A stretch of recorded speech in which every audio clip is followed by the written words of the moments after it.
الشيطان اللعين الرجيم حسبنا الله ونعم الوكيل نعم المولى ونعم النصير بسم الله الرحمن الرحيم الحمد لله الذي هدانا لهذا وما كنا لنهتدي لولا أن هدانا الله لقد جاءت رسل ربنا بالحق والصلاة والسلام والتحية والإكرام على أشرف الأنبياء والمرسلين مولانا ومولا الكونين جد الحسن والحسين أبي القاسم محمد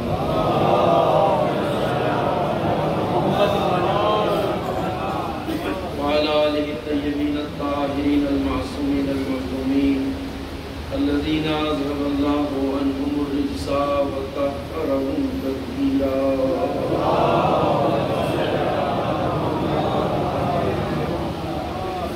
لعنة الله الدائمة الباقية الأبدية على أعدائهم وقاتليهم وغاصبي حقوقهم أجمعين من الآن إلى قيام يوم الدين أما بعد فقد قال أبو عبد الله الحسين عليه السلام إني لم أخرج أشرا ولا بطرا ولا ظالما ولا مفسدا إنما خرجت لطلب الإصلاح في أمة جدي أريد أن آمر بالمعروف وأنهى عن المنكر وأن أسير بسيرة جدي وأبي صلوات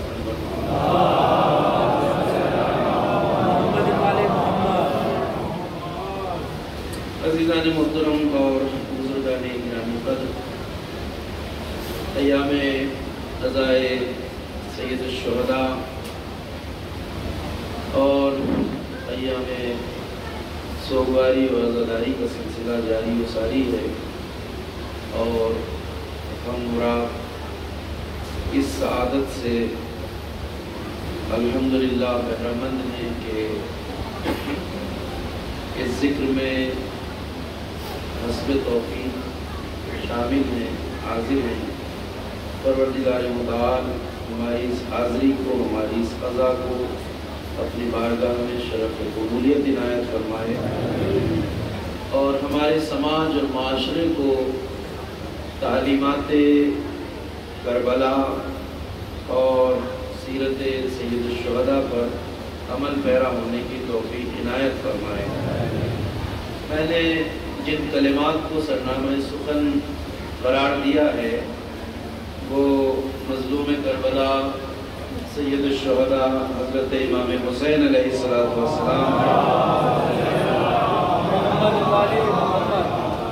وہ معروف کلمات ہیں جو آپ نے قیام کربلا کے حوالے سے بیان فرمائے، اور جس میں مقصد قیام کربلا کو واضح لفظوں میں سید الشہداء نے بیان فرمایا، اور ارادہ یہی ہے کہ ان ایام میں یہ چند روزہ جو گفتگو آپ کے سامنے ہے وہ مقصد کربلا اور اس کے اثرات کے سلسلے میں انشاءاللہ عرائض آپ کے گوش گزار کیے جائیں گے۔ اور یہ سب سے پہلی ذمہ داری اور فریضہ ہے ہمارا کہ ہم سید الشہداء کے مکتب سے اور اس درسگاہ سے اور اس واقع کربلا سے اگر فیضیاب ہونا چاہتے ہیں، اپنی زندگی کو عملی طور پر کربلائی زندگی بنانا چاہتے ہیں، تو اس کے لیے سب سے بنیادی ضرورت مقصد قیام سید الشہداء اور مقصد کربلا کو سمجھنا انتہائی ضروری ہے۔ اور واقع کربلا کے جو اثرات عالم امکان میں ہوئے ہیں وہ قابل توجہ ہیں۔ پہلی بات تو یہ کہ مقصد قیام کربلا کیا ہے، اسے بیان کرنا اور طے کرنا اور عالم انسانیت کو یہ بتانا سب سے پہلا کام خود سید الشہداء کا ہے، اور بجائے اس کے کہ کوئی اور مقصد کربلا کو طے کرے یا ہم کسی اور کی زبانی یہ سنیں کہ مقصد قیام کربلا کیا ہے، یہ مقصد سب سے اہم اسی کی زبان مبارک سے سننا ہے جس نے اتنی بڑی تحریک کا آغاز کیا، اور وہ ذات مظلوم کربلا سید الشہداء ہے۔ آپ نے فرمایا کہ انی لم اخرج اشرم ولا بترا، آگاہ ہو جاؤ بتحقیق میں نہ تو فتنہ و فساد کے لیے نکلا ہوں اور نہ شر انگیزی کے لیے نکلا ہوں، انما خرجت لطلب الاصلاح فی امت جدی، میں اپنے نانا کی امت کی اصلاح کے لیے نکلا ہوں۔ اريد ان امر بالمعروف، میں امر بالمعروف کرنا چاہتا ہوں، وانہا عن المنکر، اور معاشرے کو سماج کو برائیوں سے منکرات سے گناہوں سے روکنا چاہتا ہوں، اور اپنے جد رسول خدا اور بابا علی مرتضیٰ کی سیرت پر عمل پیرا ہونا چاہتا ہوں۔ یعنی تحریک کربلا تسلسل ہے سیرت پیغمبر اور سیرت امیر المومنین کا، اور یہی سے یہ بات سمجھ میں آ جاتی ہے کہ اگر سید الشہداء یہ فرما رہے ہیں کہ میں اپنے نانا رسول خدا اور بابا علی مرتضیٰ کی سیرت پر عمل کرنا چاہتا ہوں، تو یہ واضح لفظوں میں بتا دیا ہے کہ جب سے امت انحراف کا شکار ہوئی ہے تو اس امت نے بالیقین سیرت پیغمبر کو بھی بھلا دیا ہے اور سیرت امیر المومنین کو بھی بھلا دیا ہے۔ ایک صلوات پڑھیے بر محمد علیہ۔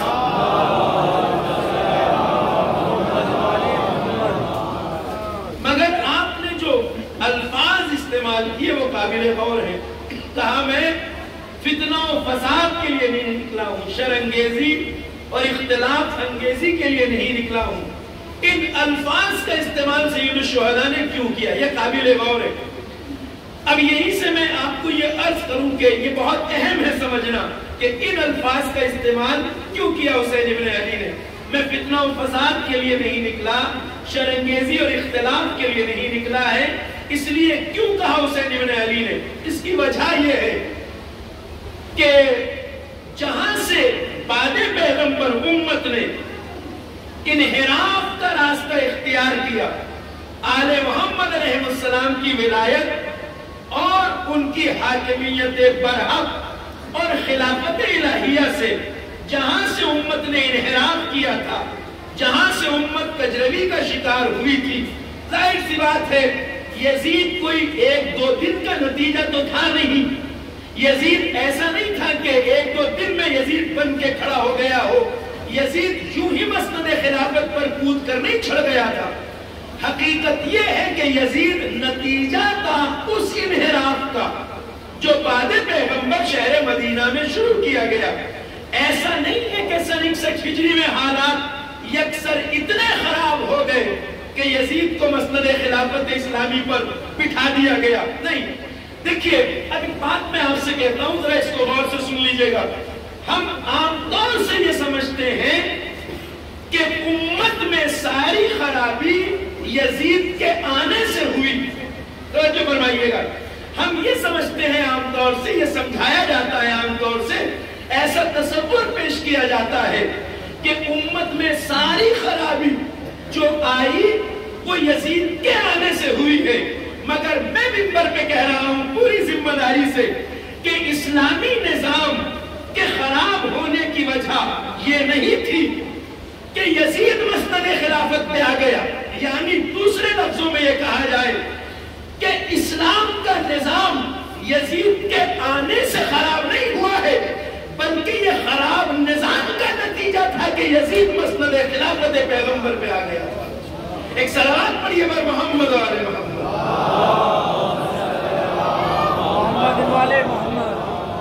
یہ اس خراب سسٹم کا نتیجہ تھا، اس خراب نظام کا نتیجہ تھا کہ جیسے یزید جیسے بدکار کو مسند خلافت اسلامی پر آنے کی جرأت ہوئی یا لایا گیا۔ یہ اسلام کا سسٹم، اسلام کا نظام یزید کے آنے سے خراب نہیں ہوا ہے، یہ خراب سسٹم کے نتیجے میں یزید آیا ہے۔ اور اب یہی پر سید الشہداء نے جب ایک واضح وہی کردار جو چلے آ رہے تھے، جنہوں نے اپنے چہروں پر کامیابی کے ساتھ نفاق کی چادریں اوڑھ رکھی تھی، تب تک اتنے بڑے قیام کی ضرورت نہیں تھی، مگر اب وہی سارے چہرے کہ جنہوں نے اپنے چہروں پر نقاب ڈال رہی تھی منافقت کی، اب وہی چہرے منافقت کی ردا اٹھا کر منافقت کی نقاب ہٹا کر یزید کی شکل میں منظر عام پر آ چکے تھے۔ امت کے نظام کی خرابی کی وجہ یہ نہیں ہے کہ یزید آیا، بلکہ خراب نظام کی وجہ سے یزید آیا ہے۔ اور اس کی دلیل یہ ہے کہ سید الشہداء جس سماج کی اصلاح کے لیے جا رہے تھے، اس سماج میں خرابیاں تو پہلے سے جنم لے چکی تھی، اس سماج میں برائیاں اور بدکاریاں تو پہلے سے جگہ بنا چکی تھی۔ آپ غور سے اگر تاریخ کا مطالعہ کریں تو یہ سب کھل کے سامنے آ جاتا ہے۔ یزید پیغمبر اکرم کی وفات کے 50 سال بعد مسند خلافت پہ آیا، مگر اسلامی نظام کا شیرازہ اس سے پہلے بکھیر دیا گیا تھا، اور وہ خرابیاں امت میں رونما ہو رہی تھی جن کو نہ کوئی روکنے والا تھا، نہ جن پر کوئی ٹوکنے والا تھا، نہ جس خرابی کا کوئی راستہ روکنے والا تھا۔ اور میں تاریخی بہت سی دلیلیں پیش کر سکتا ہوں، مگر آپ نے سن رکھا ہے وہ چیزیں جو آپ کے ذہن کے قریب ہیں۔ یزید 50 سال بعد مسند خلافت پہ آیا ہے۔ امت کی حالت اس 50 سال سے پہلے کیا تھی، اس کے بارے میں غور کرنے کی ضرورت ہے۔ اب مسند خلافت اسلامی، مصلی نماز جو اسلام کی مقدس ترین جگہ ہے، اس کے بارے میں اگر آپ حالات کا مطالعہ کریں قبل کربلا، اس میں غور کریں تو حقیقت واضح ہوتی ہے۔ شہر کوفہ کا گورنر، یعنی مسلمانوں کا مقتدا، مسلمانوں کا حاکم، دستگاہ خلافت کا نمائندہ، رات کے وقت جو شراب پی کے سوتا ہے، اسی شراب کے نشے میں آ کر نماز صبح مسلمانوں کو 2 کی بجائے 4 رکعت پڑھاتا ہے۔ یہ امت کی حالت کربلا سے 25 سال پہلے ہے، اس لیے کہ ظاہر سی بات ہے یہ واقعہ امیر المومنین کے خلافت ظاہری پر آنے سے پہلے کا ہے۔ آپ کی خلافت ظاہری کا سلسلہ 35 ہجری سے شروع ہوتا ہے۔ 35 ہجری سے پہلے کا مطلب یہ ہے کہ پیغمبر کو گئے ہوئے 25 سال پورے نہیں ہوئے، یزید کو 50 سال بعد ہے، ابھی پیغمبر کو گئے ہوئے 25 سال نہیں ہوئے ہیں، اور اسی عرصے کے اندر ایک شرابی مسلمانوں کو نماز صبح، شہر کوفہ کا حاکم ولید ابن عقبہ شراب کے نشے میں آ کے نماز صبح بجائے 2 کے 4 پڑھاتا ہے۔ اور یہی بات کہی جاتی ہے کہ تعجب پڑھانے والے میں نہیں ہے، تعجب اس معاشرے پر ہے جس نے 2 کی بجائے 4 پڑھ لی۔ حیرت اس امت کی حالت پر ہے۔ قیام کربلا کتنا ضروری تھا، تحریک کربلا کتنی ضروری تھی، قربانی سید الشہداء کس قدر ضروری عمل تھا امت کی بقا کے لیے، اس کا اندازہ ان حالات سے ہوتا ہے۔ 50 سال بعد یزید آ رہا ہے، 25 سال سے بھی پہلے یہ واقعہ رونما ہوتا ہے شہر مدینہ میں کہ ایک شرابی حاکم مسند حکمرانی پر خلافت اسلامی کا نمائندہ نماز صبح 2 کی بجائے 4 پڑھاتا ہے، نشے میں جھوم رہا ہے مصلی نماز پر، اور جب پیچھے ایک دوسرے سے سرگوشیاں کر رہے ہیں نمازی، کسی کی جرات حاکم سے کہنے کی نہیں ہے۔ سرگوشیاں آپس میں جب جماعت میں پیچھے ہو رہی تھی تو اس نشے میں جھومتے ہوئے ولید نے پیچھے مڑ کے پوچھا کیا ہوا، تو کسی نے بیٹھتے بیٹھتے کہا حضور آپ نے 2 کی بجائے 4 پڑھا دی ہے، تو اسی نشے میں پوچھتا ہے کچھ کم رہ گئی ہو تو اور پڑھا دی۔ امت اسلام کی حالت یہ ہے، کہو تو اور پڑھا دوں، میں آج موڈ میں ہوں۔ حالت جہاں اسلام کی یہ بنا دی گئی کہ مسند پیغمبر کی جگہ پر اس جگہ جو مقدس حاکمیت کی مسند ہے، ایسے بدکار بیٹھے ہیں جو کھلے عام جس کو فجور کرتے ہیں، شراب کے نشے میں آ کے 2 رکعت کی بجائے 4 پڑھاتے ہیں۔ اچھا صاحب یہ 25 سال کے اندر کی بات ہے۔ جنگ صفین کس سن میں ہوئی؟ 37 ہجری میں۔ 37 کا مطلب یہ ہے کہ پیغمبر کی وفات کے بعد ابھی 27 سال پورے نہیں ہوئے، 27 سال پیغمبر کی وفات کے بعد ابھی پورے نہیں ہوئے۔ شام کا لشکر، امیر شام کا لشکر علی سے لڑنے کے لیے صفین کے میدان کی طرف روانہ ہونے کے لیے تیار ہے۔ یہ میں آپ کو بتا رہا ہوں، اسلام کی حالت کربلا سے پہلے جس امت کا یہ حال ہو، تو اگر کربلا نہ ہوتی تو آج حال کیا ہوتا؟ سید الشہداء امام حسین نے قیام سن 61 ہجری میں کیا ہے۔ یہ اس سے پہلے کے حالات ہیں۔ وہ دین، وہ اسلام جو قیامت تک آنے والے انسانوں کی ہدایت کا ضامن تھا۔ دیکھیے، اس لیے ہم کہتے ہیں کہ حسین ابن علی کا احسان تمام انسانیت پر ہے، اس لیے کہ قیامت تک جتنے انسان آئیں گے اب ان کی نجات کا ذریعہ ایک قانون ہے صرف، اور وہ ہے قانون اسلام۔ اسلام کے بعد نہ کوئی شریعت آئے گی، نہ کوئی آسمانی کتاب آئے گی، نہ کوئی اللہ کا نبی آئے گا۔ اب جو کچھ ہے اسلام ہے، اس سن سے لے کے ہجرت پیغمبر سے لے کے ابتدائی دعوت اسلام سے لے کر بعثت پیغمبر سے لے کر قیامت تک جتنے انسان نجات پائیں گے وہ اسلام پر عمل کر کے پائیں گے، وہ اسلام پر عمل کر کے پائیں گے۔ اسلام کے علاوہ کوئی راستہ نہیں ہے انسانوں کے لیے نجات کا، ایک ہی راستہ ہے نجات کا، اور اس راستے کے اوپر اگر اتنی حالت برباد کر دی جائے، اگر یہ حالات 20-25 سال میں رسول اللہ کے بعد تھے تو پھر آج 1400 سال بعد کیا ہوتا؟ ذرا سا توجہ فرمائیے گا۔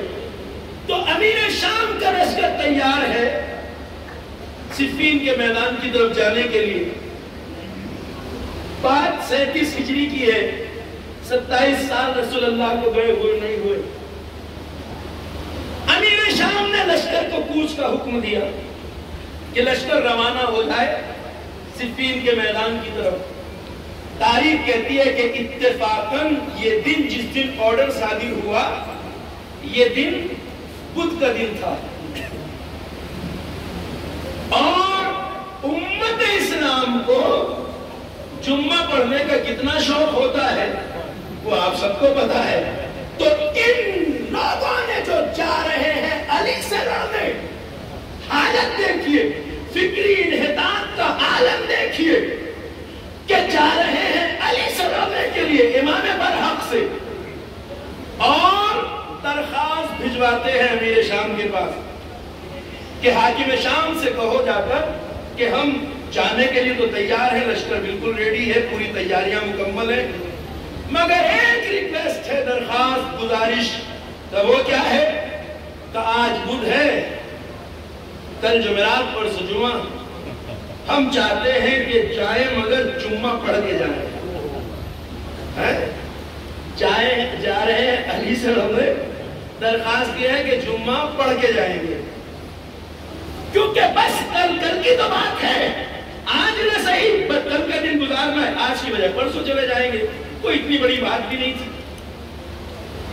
امیر شام کے پاس جب یہ بات پہنچتی ہے تو امیر شام اپنے وزیر خاص عمرو عاص کو بلاتا ہے۔ عمرو، یہ نادان، یہ جاہل چاہتے ہیں کہ جمعہ پڑھ کے جائیں، بات تو کوئی نہیں ہے مگر مسئلہ 2 دن ڈیلے ہو جائے گا، معاملہ لیٹ ہو جائے گا، کیا کیا جائے؟ یہ بھی نہیں کہہ سکتے کہ نماز پڑھ کے نہ جاؤ، کوئی راستہ ہے؟ کہ امیر، یہی تو موقع ہوتے ہیں حالات کو پہچاننے کے، یہی موقع ہے یہ ٹیسٹ کرنے کا کہ تم نے شریعت محمدی میں کتنی گھسپیٹ بنا لی ہے، آل امیہ نے شریعت محمدی میں کتنی گھسپیٹ کر لی ہے، اسے پرکھنے کے یہی تو موقع ہوتے ہیں۔ کیا کرنا ہے؟ سیدھی بات کر، پہیلیاں نہ بچھا، کہ ان سے کہو کہ تمہیں جمعہ ہی تو پڑھنا ہے، کہاں ٹھیک ہے، تو بجائے پرسوں کے آج ہی پڑھ لو۔ اسلام کی تاریخ گواہ ہے، ہر مورخ نے اس واقعے کا ذکر کیا ہے، اسلام کی تاریخ گواہ ہے، پہلی بار جمعے کی نماز 37 ہجری میں، پیغمبر کو گئے ہوئے ابھی 27 سال پورے نہیں ہوئے، جمعے کی نماز بدھ کے دن پڑھائی گئی، اور یہ امت کا حال تھا کربلا سے پہلے، اور یہی کربلا کا سب سے بڑا کرم ہے کہ کربلا سے پہلے یہ سب ہو سکتا تھا، شرابی مسجد میں آ سکتا تھا، جمعہ بدھ پڑھایا جا سکتا تھا، مگر کربلا کے بعد 1400 سال گزر گئے۔ مسجد کسی کی بھی ہو، گلدستہ اذان کسی کا بھی ہو، نہ کوئی شرابی مسجد میں قدم رکھ سکتا ہے، نہ جمعہ بدھ پڑھایا جا سکتا ہے۔ صلوات پڑھیے بر محمد و آل محمد۔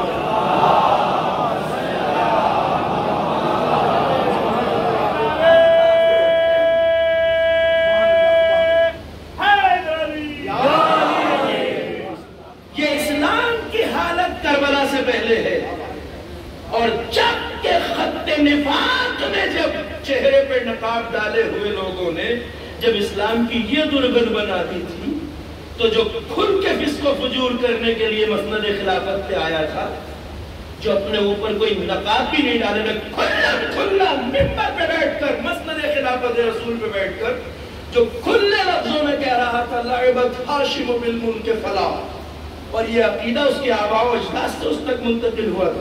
یزید نے اگر اس نظریے کا اظہار کیا ہے تو یوں ہی نہیں کر دیا ہے، اس کی گھٹی میں ملایا گیا تھا یہ نظریہ، چونکہ آل امیہ شروع دن سے یہی اعتقاد رکھتے تھے پیغمبر کی نبوت کے بارے میں۔ اس نے کھلم کھلا کہا لعبت ہاشم بالملک فلا خبر جاء ولا وحی نزل۔ ارے یہ تو حکومت ہتھیانے کے لیے، سلطنت ہتھیانے کے لیے بنی ہاشم نے ایک ڈھونگ رچا تھا، کھیل کھیلا تھا، یہ ایک گیم پلان تھا۔ نہ تو آسمان سے کوئی وحی نازل ہوئی، نہ کوئی پیغام نازل ہوا، نہ تو رسالت تھی، نہ قرآن تھا۔ اس کا کھلا اعلان مسند پیغمبر سے کیا جا رہا ہے۔ میں نے کہا جب خط نفاق اسلام کو اتنا بگاڑ سکتا ہے، تو پھر جب کھل کے مسند خلافت پر وہ آ گیا کہ جو کھلم کھلا اسلامی تعلیمات کا مذاق اڑا رہا ہے، پیغمبر کی رسالت کا کھلا انکار کر رہا ہے، قرآن کی حقانیت کا کھلا انکار کر رہا ہے، اس کے آنے کے بعد اسلام کا کیا ہوگا؟ یہ سوچنے کی بات ہے۔ ان نے کہا لعبت ہاشم بالملک فلا خبر جاء ولا وحی نزل۔ یہ تو بنی ہاشم، پہلے بنی امیہ کا ہولڈ تھا مکے پر، بنی ہاشم نے حکومت ہتھیانے کے لیے ایک گیم پلان کیا تھا، ایک کھیل کھیلا تھا۔ خبر جاء، نہ تو آسمان سے کوئی خبر آئی، ولا وحی نزل، اور نہ کوئی وحی نازل ہوئی، یعنی نہ تو کوئی رسالت ہے اور نہ کوئی قرآن ہے، کھلے عام۔ اور یہ وہ نظریہ تھا جو نسل در نسل اس تک منتقل ہوا تھا۔ یہ یزید کا اپنا ذاتی نظریہ نہیں تھا، یہ آل امیہ کا نظریہ تھا۔ روایت اور تاریخ بتاتی ہے کہ جب خلافت آل امیہ تک نزدیک آ گئی تھی، جب میں تو حیرت سے اس بات کے بارے میں سنتا ہوں، سوچتا ہوں، پڑھتا ہوں تو تعجب ہوتا ہے کہ خلیفہ وقت کے گھر میں، محل میں جمع ہو کر بنی امیہ کے نوجوانوں کو، بنی امیہ کے سارے افراد کو جمع کر کے ابو سفیان نے یہ کہا تھا، جب خلافت تیسرے مرحلے میں داخل ہوئی، رشتہ داری بنی امیہ سے نزدیکی تھی، تعلق بنی امیہ سے تھا، بھرے ہوئے مجمع میں جو آل امیہ کے جوان خاندان والے سارے بنی امیہ جمع تھے، اس نے ابو سفیان نے واضح لفظوں میں یہ کہا تھا، اس کے لفظ تاریخ میں مرقوم ہے،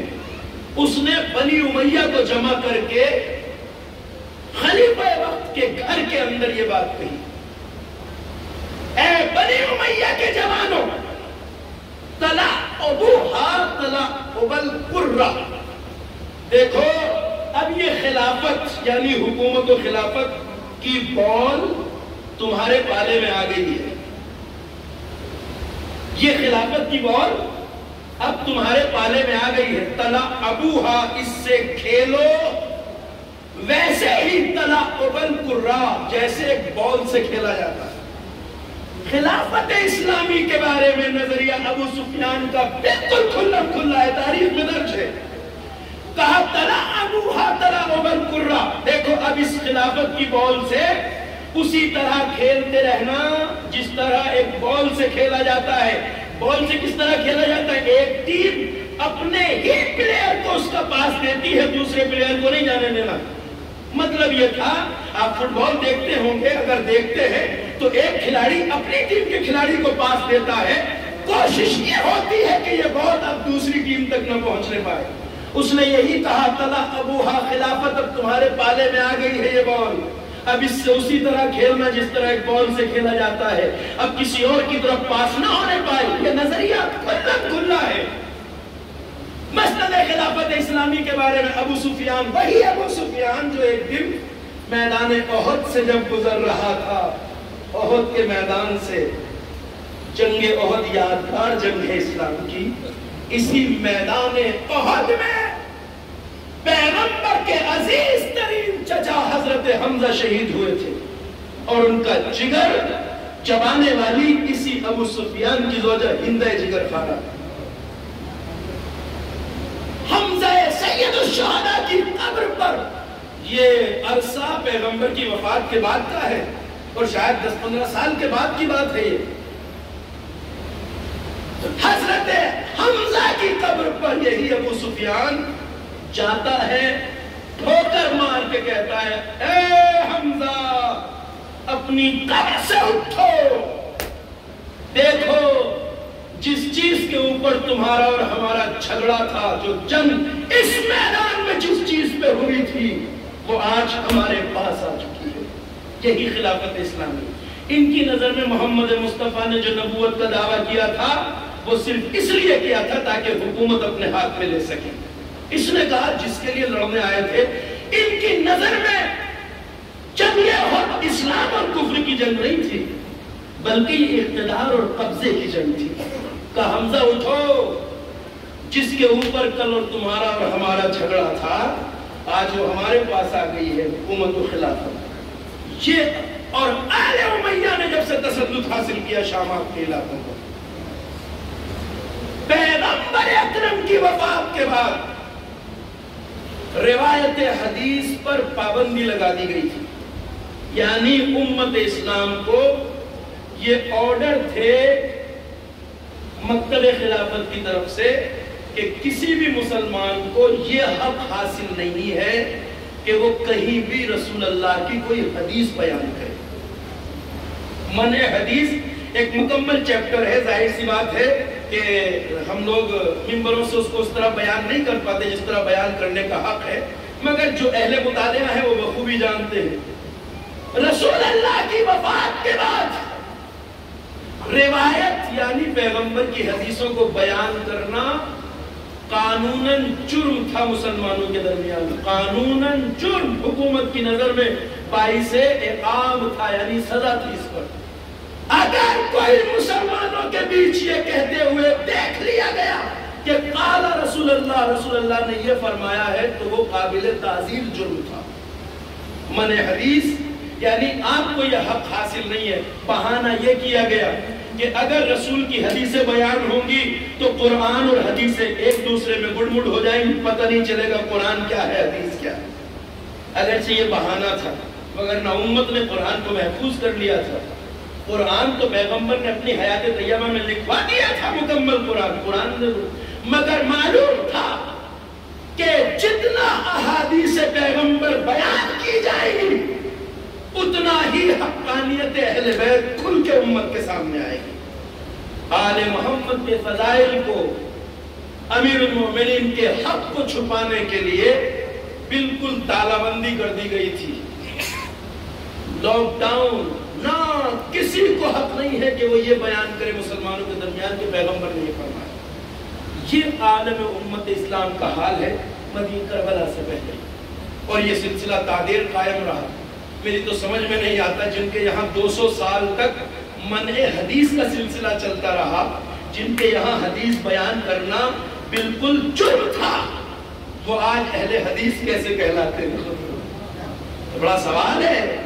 جہاں 200 سال تک پیغمبر کی حدیث بیان کرنا قانوناً جرم تھا، وہ اہل حدیث کہاں سے ہیں ہماری سمجھ میں تو نہیں آتا، نہ خود وہ ثابت کر سکتے۔ اور اس بیچ میں امیر المومنین اور اہل بیت کے فضائل سے ملتی جلتی احادیث گھڑنے کا ایک مکمل کارخانہ شام میں قائم ہو چکا تھا۔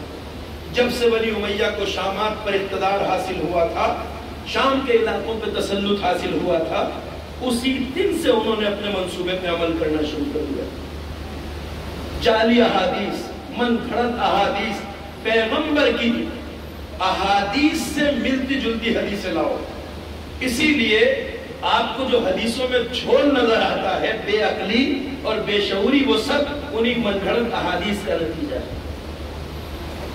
انا مدینۃ العلم وعلی بابھا، میں شہر علم ہوں، علم کا شہر ہوں، علی اس کا دروازہ ہے۔ رسول اللہ کی یہ حدیث اتنی مشہور تھی، اتنی معروف امت کے درمیان کہ جس کا کوئی انکار کر ہی نہیں سکتا تھا، چونکہ پیغمبر نے جو کہا تھا اس کی عملی تصویر سماج کے بیچ تھی۔ باب مدینۃ العلم پر، یعنی دروازہ علم پر، بڑے سے بڑا سوال جب کوئی لے کے آیا، اس سوال کو علی نے لمحوں میں حل کر دیا۔ تو دروازہ علم تو امت کے سامنے تھا، حدیث پیغمبر کی سامنے تھی۔ انا مدینۃ العلم وعلی بابھا، میں شہر علم ہوں، علی اس کا دروازہ ہے۔ حدیث کو انکار نہیں کیا جا سکتا، بیان کرو نہ کرو، مگر امت کا ہر فرد اس حدیث کو جانتا تھا۔ لہذا اس حدیث میں ٹکڑیاں لگائی گئی جو آج بھی بے جوڑ ہیں۔ مخمل میں اگر ٹاٹ کا ٹکڑا لگایا جائے تو وہ ہمیشہ اعلان کرتا رہتا ہے کہ میں اس کا حصہ نہیں ہوں۔ کہا گیا کہ ہاں پیغمبر نے فرمایا تھا انا مدینۃ العلم وعلی بابھا، مگر یہ بھی کہا تھا فلاں صاحب اس کی چھت ہے، فلاں صاحب اس کا ستون ہے، فلاں صاحب اس کی دیواریں ہیں۔ ارے بھائی، شہر کی بات ہو رہی ہے، علم کے گھر کی بات نہیں ہو رہی۔ شہر علم کہا ہے پیغمبر نے۔ شہر کی چہار دیواری اور دروازہ ہوتا ہے، چھت اور ستون نہیں ہوتے، چھت گھروں کے ہوتے ہیں۔ پیغمبر نے اسی لیے کہا تھا شہر علم ہوں میں، علم کا مکان نہیں کہا تھا، علم کا شہر کہا تھا رسول اللہ۔ یہ جعل احادیث کا ایک طوفان قائم ہو چکا تھا بعد رسول اللہ، اور ان احادیث پر انعام اور اکرام دیے جاتے تھے۔ امت کو جس راستوں پہ لے جایا گیا وہاں کھلے عام۔ آج بھی امت کی کتابیں آپ اگر اٹھا کے دیکھیں، میں نہیں جاؤں گا، زیادہ گہرائی میں نہیں جاؤں گا، مگر بہت اوپر کی بات آپ کو بتاتا ہوں۔ اپنے انحرافات کو چھپانے کے لیے، لوگوں کے منہ بند کرنے کے لیے، اعتراض کا دروازہ بند کرنے کے لیے وہ باتیں ایجاد کی گئی امت میں کہ آج بھی سواد اعظم مسلمین کی عقائد کی کتابیں اٹھا کے آپ دیکھیے تو یہ کھلے عام لکھا ہوا ملے گا، آج بھی لکھا ہوا ملے گا کہ جس شخص نے بھی سلطان یعنی حاکم کے خلاف قیام کیا، خروج کیا، وہ دین سے خارج ہے۔ علم اعلان آپ ہر کتاب اٹھا کے دیکھ لیجئے اعتقادات کی، کھلے عام لکھا ہے کہ جس نے بھی حاکم کے خلاف خروج یا قیام کیا وہ کیا ہے؟ دین سے خارج ہے، یعنی وہ پھر اس کا اسلام سے کوئی تعلق ہی نہیں ہے۔ یہاں سے آپ سمجھیں گے کہ سید الشہداء کے علاوہ کربلا کا قیام کوئی اور کر بھی نہیں سکتا تھا۔ کہا جو حاکم کے خلاف قیام کرے وہ دین سے خارج ہے، یعنی اس کا اب اسلام سے کوئی تعلق نہیں، محدور التم ہے۔ اور اس نظریوں کو پھیلایا گیا اور صاف لفظوں میں یہاں تک اعتقادات بنا دیے گئے کہ اسلام اور مسلمانوں کا حاکم چاہے ظالم ہو، چاہے جابر ہو، چاہے لٹیرا ہو، چاہے بدکار ہو، چاہے خطاکار ہو، چاہے کسی کی جاگیریں لوٹ اور چھین رہا ہو، کسی کو اس کے خلاف قیام کرنے کا حق نہیں ہے۔ آج بھی کتابوں میں اب جہاں 50 سال میں یہ ماحول بنا دیا گیا ہو کہ حاکم کے خلاف قیام نہیں کر سکتے، آپ دین سے خارج ہو جائیں گے۔ میرا موضوع بحث نہیں ہے، مگر میں آپ کو تفصیل سناتا اس بارے میں۔ تاریخ کا مطالعہ اگر گہرائی سے کیا جائے تو بہت کچھ سمجھ میں آتا ہے، اور دقیق تاریخ ہر جگہ بیان بھی نہیں کی۔ جس طرح آمادہ سماعتیں میرے سامنے ہیں، آپ جس طرح سن رہے ہیں، میرا دل چاہ رہا ہے میں بتا دوں۔ بعد پیغمبر ایک امت آج تک کہتی ہے فتنہ ارتداد ہوا، بہت سے لوگ مرتد ہو گئے، ہاں ہوئے، اس میں کوئی شک نہیں۔ بہت سے لوگوں نے پیغمبر کی وفات کے بعد اسلام سے کنارہ کشی کر لی، مرتد ہوئے لوگ، مگر انہی مرتدین کی آڑ میں ہر اعلان حق کرنے والے کی آواز کو بھی دبایا گیا۔ ارتداد کا فتنہ اتنا طویل نہیں تھا جتنا قتل و غارت گری ہوئی بعد پیغمبر کے ارتداد کے نام پر۔ یعنی جس نے بھی آل محمد کے حق میں آواز اٹھائی، جس نے بھی آل محمد کے حق میں آواز اٹھائی، رسول کی وفات سے چند دن پہلے میدان غدیر میں 1.25 لاکھ حاجیوں کے بیچ پیغمبر نے جب کہا تھا من قلت مولا ہو فہذا علی مولا، اتنے سے عرصے میں جو اتنا بڑا اجتماع، ارے بھائی ایک کانفرنس اگر 10 سال پہلے بھی ہوئی ہوتی ہے اور اس میں 100 500 1000 1200 آدمی ہو تو 10 سال لوگوں کو یاد رہتا ہے فلاں یہ کانفرنس ہوئی تھی، فلاں بات ہوئی تھی۔ اما 1.25 لاکھ حاجیوں کو پیغمبر نے روکا، اتنا بڑا مجمع اسلام کی تاریخ میں زندگانی پیغمبر میں کہیں جمع ہی نہیں ہوا۔ اسے لوگ اتنی جلدی بھول گئے کہ پیغمبر نے کہا تھا من کنت مولا ہو فہذا علی مولا۔ ہو سکتا ہے ہم 10 سال پہلے کی کانفرنس کو نہیں بھولتے، مسلمان اتنے بڑے اجتماع کو بھول گئے، اور وہ اجتماع بھی 1-2 گھنٹے کا نہیں تھا، 3 دن تک رسول اللہ نے کسی کو بھی میدان غدیر سے جانے نہیں دیا تھا جب تک علی کے ہاتھ پر بیعت نہ کرا لیا۔ جنہیں حاجیوں کو حج سے نمٹ کے گھر جانے کی جلدی تھی، پیغمبر انہیں 3 دن تک روکے رہے، مجھے پتا ہے جلدی ہے مگر تب تک نہیں جاؤ گے جب تک میرے جانشین میرے نائب کے ہاتھ پر بیعت نہ کر لو۔ اتنا بڑا واقعہ کیا آپ سمجھتے ہیں ساری امت کیوں بھول گئی تھی؟ نہیں، لوگوں کو یاد تھا اور لوگوں نے اعتراض بھی کیا اس پر۔ جس نے کہا کہ ابھی تو پیغمبر نے علی کے ہاتھ پہ بیعت کرائی تھی، ابھی تو علی کی حاکمیت اور ولایت و خلافت کا اعلان کیا تھا، ان سارے مخالفین کو ارتداد کا ٹھپا لگا کے قتل کر دیا گیا۔ یہ نہیں بتایا گیا کہ یہ علی کے حق کا اعلان کر رہے تھے، سیدھا یہ کہا گیا کہ ارتداد حکومت کے خلاف ہے صاحب، اور حکومت کے خلاف ہونے کا مطلب آدمی دین سے خارج ہے۔ یہ اسلام کی ابتدائی ہسٹری میں ہے، میں تاریخ کے سارے حوالے نہیں پیغمبر اکرم کا ایک عابد شب زندہ دار پاکیزہ صحابی جس کی پاکیزگی نفس کا کوئی انکار نہیں کر سکتا، مالک ابن نویرہ۔ کیا خطا تھی مالک ابن نویرہ کی؟ اسلامی تاریخ کا وہ دردناک واقعہ ہے کہ جس پر بڑے بڑے اصحاب پیغمبر چلا اٹھے تھے۔ کیا کیا گیا ہے؟ مالک ابن نویرہ رسول کا پاکیزہ صحابی، مدینے کے باہر پورے قبیلے کے ساتھ رہتا، مدینے کے نزدیک قبیلہ آباد ہے مالک ابن نویرہ کا۔ انہوں نے کھلا یہ اعلان کر دیا تھا کہ ہم اپنے حصے کا زکوٰۃ حکومت کو ادا کریں گے، ادا کرنے سے انکار نہیں ہے، مگر ہم اپنے حصے کا زکوٰۃ اسے دیں گے جو رسول کا خلیفہ برحق ہوگا۔ مالک ابن نویرہ ایک مردانہ شخصیت، ایک عظیم شخصیت، شجاعت رکھنے والا، عابد شب زندہ دار، پاکیزہ صحابی رسول اللہ کا، جس کی پاکیزگی کا کوئی انکار نہیں کر سکتا۔ میں دوں گا ٹیکس حکومت کو، زکوٰۃ بالکل دوں گا، مگر دوں گا اسی کو جو رسول کا خلیفہ برحق ہوگا۔ قبیلے پہ چڑھائی کی گئی، آتی ہوئی فوج کو جب دیکھا تو یہ بہادر قبیلہ مقابلے کے لیے تیار ہو گیا، انہوں نے بھی تلواریں کھینچ لی۔ آنے والی یہ تاریخ اسلام کا وہ دردناک واقعہ ہے جسے آج بھی کوئی پاکیزہ قلب مسلمان پڑھے تو شدت درد سے بلبلا اٹھتا ہے۔ اس واقعے کے بارے میں ام المومنین تک نے اعتراض کیا تھا کہ تم نے یہ کیا کیا؟ مالک کا قبیلہ بھی تلواریں کھینچ کے تیار ہو گیا۔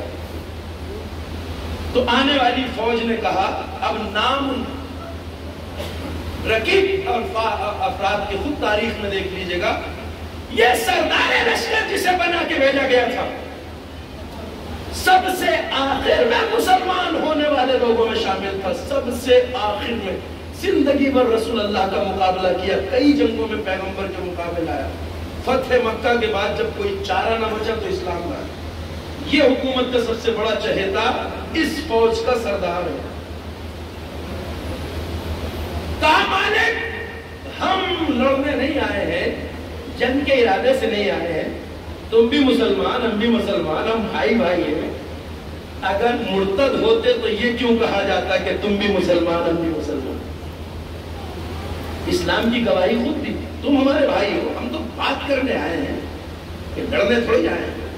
کہ دیکھو اگر بات کرنے آئے ہو تو ہماری جمع مردی کا تقاضا یہ ہے کہ تم ہمارے مہمان ہو، ہم تمہاری خدمت کریں۔ کہاں بالکل ہم مہمان کی حیثیت سے آئے۔ پورے لشکر کو قبیلے میں جگہ دی گئی، ان کے لیے بہترین انتظامات کیے گئے، پذیرائی کا اہتمام کیا گیا، دعوت کا اہتمام کیا گیا۔ اپنی تلواریں انہوں نے رکھ دی کہ آپ جب بات کرنے آئے ہیں، بھائی ہیں، مسلمان ہیں۔ سارا قبیلہ جب اس دعوت سے فراغت کے بعد محو استراحت ہو گیا اپنے اسلحے رکھ کر، تو اس مدینے سے آئی ہوئی فوج نے اسی رات پورے قبیلے کو تہہ دیکھ کر دیا، ایک کو بھی زندہ نہیں چھوڑا۔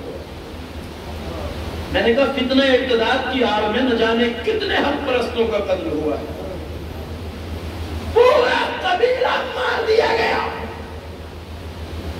اور مالک ابن نویرہ اور ان کے 12 بیٹوں کو بھی قتل کیا گیا۔ اسی رات اس صحابی پیغمبر کا قتل ہوا، 12 بیٹوں کو قتل کیا گیا۔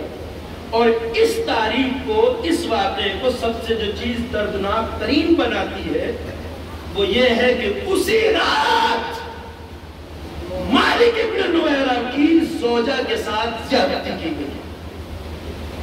اتنا شرمناک حادثہ تھا اسلامی تاریخ کا کہ اصحاب پیغمبر تڑپ اٹھے، اسی رات ان کی زوجہ کے ساتھ زیادتی۔ اور اسلام کی ہسٹری میں سب سے پہلی بار مالک اور ان کے 12 بیٹوں کے سروں کو نوکے نیزہ پہ رکھ کے شہر مدینہ میں پھرایا گیا۔ آپ سمجھتے جرائم کی لمبی تاریخ ہے۔ میں نے عرض کیا کہ یزید 1-2 دن کا نتیجہ نہیں تھا، احادیث پہ پابندی لگائی گئی کہ کوئی رسول کی حدیث بیان نہ کرے، مگر جعلی حدیثوں کو بیان کرنے سے نہیں روکا جاتا تھا۔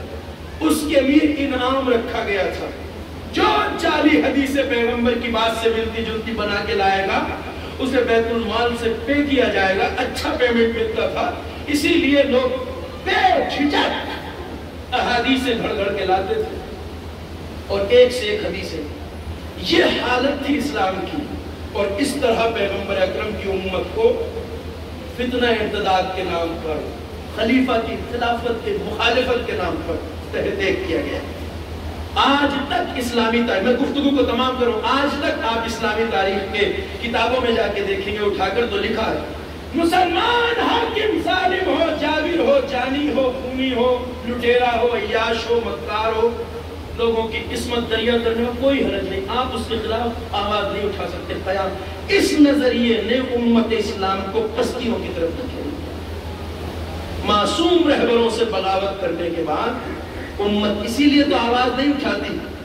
یہ بیچارے آج بھی دیکھیے نا، ایک سعودی شہزادے کی عیاشی پر جتنا پیسہ ایک دن میں خرچ ہوتا ہے، اس سے کم پیسوں میں آج مسلمانوں کو ایک مسجد بنوا کے دے دیتے ہیں، اور اس مسجد میں یہ دن رات بیچارے سجدہ کر کر کے لیے اس کے لیے دعا کرتے رہتے ہیں، اور وہ دنیا کے کسی حصے میں عیاشی کر رہا ہوگا۔ آج ہے نا یہ بات، حقیقت ہے، تو آپ جانتے ہیں کہ کرنٹ حالات ہیں۔ آل سعود کی عیاشیوں کو تو نہیں جانتا، مگر ان کے خلاف آواز اٹھانا بھی جب عقیدے میں شامل ہو کے جرم ہے، تو یہ بیچارہ نماز پڑھے گا، وہ عیاشی کرے گا، اس کے ایک دن کی عیاشی کے بنوائے ہوئے پیسے کی مسجد میں نماز پڑھ پڑھ کے اسے دعا دے گا۔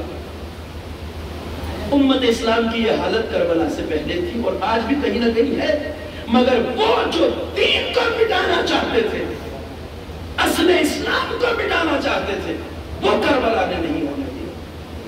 مجبور روایتوں کے ذریعے امت کے ذہنوں پر، اور اب میں جو یہ بات کہہ رہا ہوں وہ اس لیے میں نے کہی ہے کہ جہاں نظریہ یہ تھوپ دیا گیا ہو کہ حاکم کے خلاف قیام کرنا جرم ہے، اگرچہ اس میں بھی امت نے بڑی ٹھوکریں کھائی ہیں آگے آگے، چونکہ جب نظریہ یہ بن جائے کہ حاکم کے خلاف قیام کرنا انسان کو دین سے خارج کر دیتا ہے۔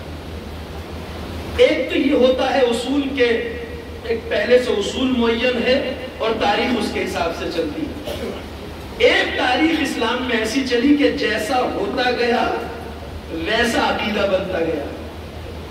تصاب رسول اللہ کو اپنا خلیفہ بنانے کی نہ کوئی ضرورت تھی نہ کوئی حق تھا، وہ امت کے اوپر چھوڑ گئے کہ امت جسے چاہے چن لے۔ ہم نے کہا اچھا ٹھیک ہے صاحب، مگر یہ اصول دوسرے ہی مرحلے میں ٹوٹ گیا۔ بھائی آپ بھی امت پہ چھوڑ کے چلے جاتے، جیسے آپ بنے تھے دوسرا بھی بن جائے، مگر اپنی جگہ معین کر کے گئے، اصول ٹوٹ گیا۔ یعنی جتنی فکر رسول کو نہیں تھی امت کی اتنی آپ کو تھی، اپنے بات بنا گئے۔ تو صاحب یہ بھی صحیح ہے کہ پہلے والا دوسرے کو بنا دے۔ پھر دوسرے مرحلے میں آ کے شورا ہو گئی صاحب، 7 آدمی کے نام پیش کیے، زیادہ ووٹ جو لے جائے ان 7 میں سے اس کو بنا لیا جائے۔ اصول بنتے گئے، جیسے جیسے ہوتا گیا ویسے ویسے عقیدہ بنتا گیا۔ تو مگر جو بن جائے اس کے خلاف قیام انسان کو دین سے خارج کر دیتا ہے۔ ہم نے کہا اچھا آئیے ہسٹری آگے آئی۔ پھر تاریخ میں 2 بھائی ایسے آئے جنہوں نے ایک دوسرے سے خلافت پہ جنگ کی۔ ایک بھائی حاکم بن گیا، دوسرے نے بغاوت کر دی، اور جس نے بغاوت کی وہ مسلمانوں کا بڑا چہیتا ہے۔ ہارون الرشید کی موت کے بعد اس کے 2 بیٹوں میں اختلاف ہوا۔ پہلے حاکم بن گیا مامون جو اس کا بڑا بھائی، امین جو ہے، امین ہارون الرشید کا بڑا بیٹا، یہ حاکم بن گیا مسلمان۔ بغداد میں اس کی خلافت اور حکومت کے جھنڈے لڑ گئے، مگر چھوٹے بھائی مامون کو یہ بات برداشت نہیں ہوئی۔ اس نے بھائی کے خلاف علم بغاوت بلند کر دیا، نتیجے میں اس کو قتل کر دیا گیا۔ بڑے بھائی کو حکومت اب آ گئی اب مامون کے پاس، مامون الرشید۔ اب چونکہ مسلمانوں کا بڑا چہیتا ہے، اب ان سے پوچھئے اگر حاکم کے خلاف قیام کرنا انسان کو دین سے باہر کر دیتا ہے تو مامون الرشید کے بارے میں آپ کا کیا خیال ہے؟ اب بچانا ہے نا، میں نے کہا جو ہوتا جاتا ہے ویسا عقیدہ بنتا جاتا ہے۔ یہاں آ کے واللہ ایسی ڈنڈا ماری کی ہے اعتقادات میں۔ اب یہاں یہ کہتے ہیں کہ یہ بات صحیح ہے کہ حاکم کے خلاف قیام کرنا انسان کو دین سے باہر کر دیتا ہے۔ دیکھیے اسے کہتے ہیں جس کی لاٹھی اس کی بھینس۔ حاکم کے خلاف قیام کرنا آدمی کو دین سے خارج کر دیتا ہے، مگر اگر یہ قیام کرنے والا جو حاکم کے خلاف قیام کر رہا ہے اگر مار کر حکومت ہتھیا لے تو اب اس کی اطاعت کرنا واجب ہے امت پر، یعنی اگر پٹ جائے تو دین سے خارج، پیٹنے میں کامیاب ہو جائے تو مفترض الطاعہ، اب امت کو واجب ہے کہ اس کی اطاعت کرے۔ یہ امت کا حال امت اسلام کا ہے۔ میں یہ عرض کرنا چاہتا ہوں کہ یہ قیام کربلا حسین ابن علی کے علاوہ کوئی اور کر ہی نہیں سکتا۔ جہاں یہ ذہنیت بنا دی گئی ہو، جہاں یہ مزاج بنا دیا گیا ہو، حسین ابن علی کے پاس کچھ نہ تھا، نہ حکومت، نہ دولت، نہ سلطنت، نہ مال، نہ لشکر، نہ افواج۔ ایک چیز تھی حسین کے پاس اور وہ تھی حسین کی آبرو اور عزت، کہ حسین نواسہ رسول ہے، فرزند رسول ہے، وہی جو سیدہ شباب اہل جنہ، وہی جس کے ہاتھوں میں زلف رسول ہوتی تھی، وہی جو پشت نبوت وہاں پر کھیلتا تھا۔ حسین کے پاس آبرو تھی اور حسین اسی آبرو کو لے کے کربلا۔ واللہ حسین کے علاوہ اگر کوئی بھی قیام کرتا امت میں سے کوئی بھی قیام کرتا یزید کے خلاف تو اس کے قیام کے وہ اثرات ہو ہی نہیں سکتے تھے جو کربلا میں حسین کے قیام کے، چونکہ اس کے اوپر وہ بڑی آسانی سے یہ لیبل لگا دیتے کہ ہم تو پہلے کہتے ہیں جو حاکم کے خلاف قیام و دین سے خارج ہے، مگر صاحب دنیا اسلام ابتدائے تاریخ سے لے کر آج 1400 سال گزر گئے، اعتراض بھی کرتے ہیں، اس منحوس کو رضی اللہ کہنے کی حماقت بھی کرتے ہیں، مگر حسین کی شان میں گستاخی کرنے کی جرات نہیں ہے کسی کی زبان میں۔ صلوات پڑھیے بر محمد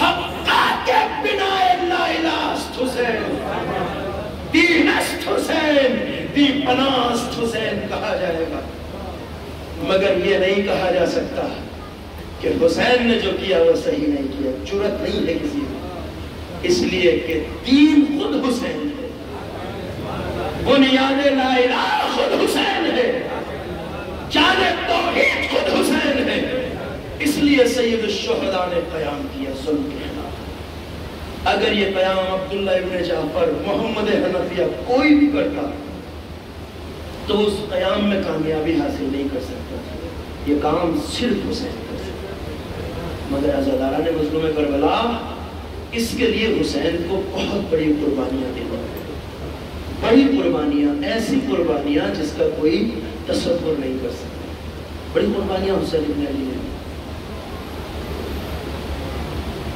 ایک ایسی قربانی کی طرف اشارہ کروں کہ جس قربانی کی برابری کوئی قربانی نہیں کر سکتی، اور وہ قربانی انسان کا اپنی جان قربان کرنے سے بھی بڑی قربانی۔ دیکھیے اپنی جان دینا بہت بڑی قربانی ہے، یہ تو بہت بڑی قربانی ہے، کوئی اپنی جان دے دے اس سے بڑی قربانی کیا ہوگی؟ کوئی اپنی گود کے بالوں کو قربان کر دے اس سے بڑی قربانی کیا ہوگی؟ مگر ان سب سے بڑی بھی ایک قربانی ہے جو حسین ابن علی نے کربلا کی۔ سنیں گے کون سی قربانی؟ وہ قربانی جو اپنی جان دینے سے بھی بڑی ہے غیرت دار کے لیے، وہ ہے اپنے ناموس کی قربانی دینا، اپنے مخدرات کی بے حیائی کو برداشت کرنا۔ حسین نے اپنی جان دے دی، اپنے بچوں کی جان دے دی، مگر اس سب سے بڑی قربانی تھی بہنوں کی بے حیائی کو برداشت کرنا، زینب ام کلثوم کی بے حیائی کو برداشت کرنا۔ عزادارہ نے مظلوم کربلا، یہ وہی دن ہے نا جب اہل حرم بازاروں سے گزارے جا رہے ہیں، درباروں سے گزارے جا رہے ہیں، بے مطلب چلا دیا، کربلا سے شام تک تشہیر کی جا رہی ہے۔ اللہ اکبر۔ میں کہتا ہوں سید الشہداء مظلوم کربلا نے یہ جو قربانی دی ہے یہ اپنی جان کی قربانی سے بڑی ہے۔ کیوں ہے؟ اس لیے کہ ہر صاحب غیرت جانتا ہے کہ وہ اپنی ناموس کے لیے جان دے دیتا ہے۔ خدا نہ خواستہ سرے بازار اگر کسی کی ناموس پہ کوئی ہاتھ اٹھا دے تو وہ جان دینا گوارا کرے گا، مگر اپنے ناموس کی بے حرمتی برداشت نہیں کرے گا جس میں غیرت ہوگی، اور حسین سے بڑا صاحب غیرت کا ہونا سے شاید آپ کے ذہنوں میں اگر تھوڑی سی بھی اس بارے میں کسک موجود ہے کہ یہ اپنی جان دینے سے بڑی قربانی ہے تو اس روایت کو یاد کیجئے، یہ قربانی اپنی جان دینے سے بڑی ہے۔ اس کی دلیل کیا ہے؟ ایک دن نانا نے اپنے نواسے سے کہا، میرے لال حسین، ایک دن میرا دین بچانے کے لیے تجھے اپنا گلا دینا ہوگا۔ تو حسین نے نانا کی طرف دیکھا، مسکرا کے بلا جھجک کہا، نانا اگر ایسا ہے تو میں اپنا گلا دے دوں گا۔ کہا میرے لال 18 سال کا جوان بیٹا، تب بھی حسین نے بلا رکے کہا، بلا ٹھہرے کہا، نانا دے دوں گا۔ کہا 13 سال کا گل بدن بھتیجا، کہا نانا دے دوں گا۔ حسین نے بلا تعامل جواب دیا۔ کہا بیٹا 32 سال کا کریل جوان بھیا عباس، کہا کہ نانا دے دوں گا۔ کہا بیٹا 6 مہینے کا گل بدن ننا سا بچہ لے، تب بھی حسین نے کہا نانا دے دوں گا، مگر جب نانا نے کہا بیٹا زینب ابن کلثوم کی تو اب حسین نے بلا تعمل نہیں کہا نانا دے دوں گا۔ روایتیں کہتی ہے حسین نے سر جھکا لیا، اگر بڑی قربانی نہ ہوتی تو سر نہ جھکاتے، ویسے ہی کہہ دیتے جیسے کہہ رہے تھے نانا دے دوں گا، مگر سر جھکا لیا اس لیے کہ یہ بیٹے کی قربانی سے بڑی قربانی ہے۔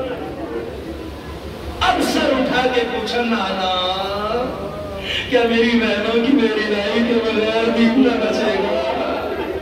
تو نانا نے کہا نہیں میرے نام، تو کہا اچھا نانا حسین یہ قربانی ملے گا۔ عزاداروں جس قربانی کا ذکر سن کر حسین طرف اٹھے ہو، ذرا سوچئے حسین کو سر کٹا کے کربلا میں سو گئے، اس قربانیوں کے ساتھ کون چلا؟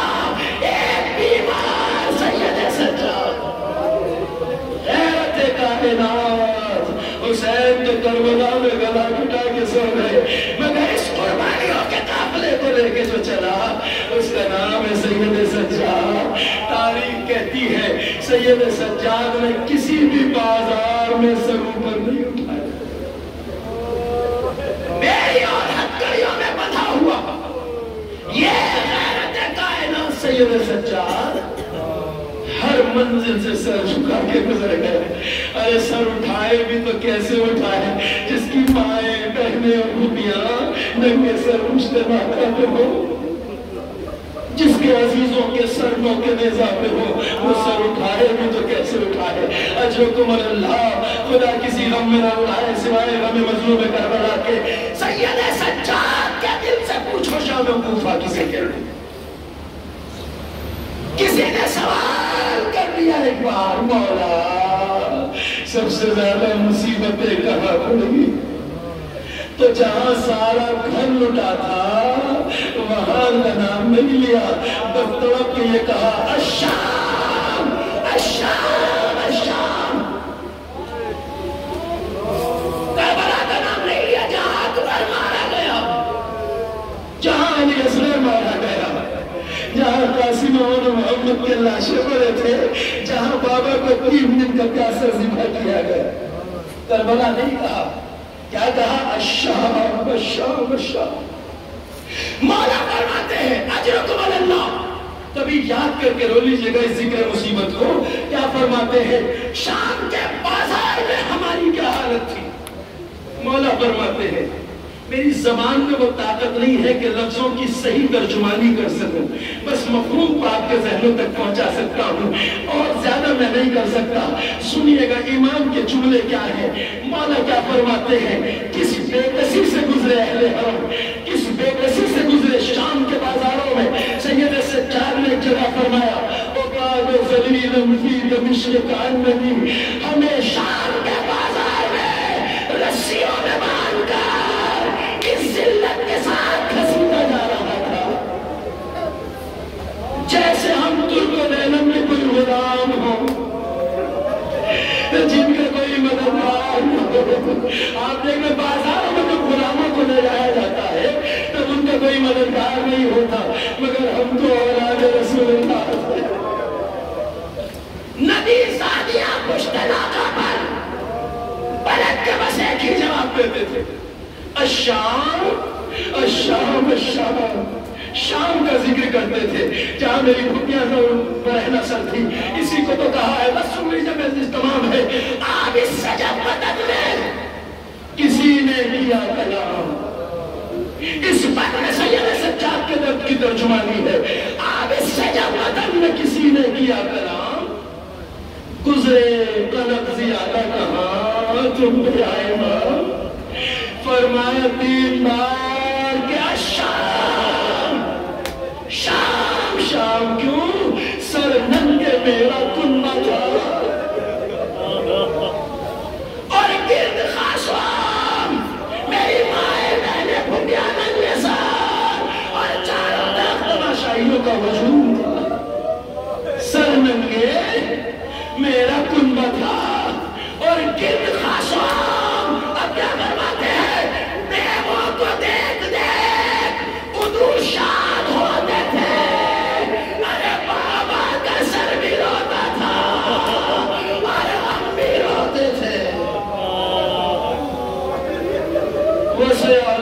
العظیم